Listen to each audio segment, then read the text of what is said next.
আরে তুমি রেডি হয়ে বসে আছো, কোথাও বেরোবে নাকি? আমি তো ভাবলাম আমরা দুজনে মিলে বেরাবো। মানে কেন? তুমি কি ভুলে গেছো আজকে আমার জন্মদিন?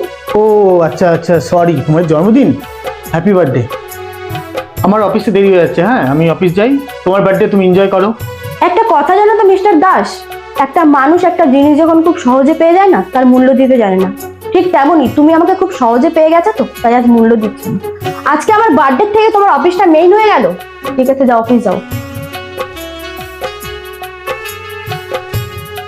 আমার কি আজ অফিস যাওয়াটা ঠিক হবে? হ্যাঁ, গুড মর্নিং স্যার। বলছি আজকে আমি অফিসে আসতে পারবো না, আমার একটা বিশেষ কাজ আছে। Thank you sir.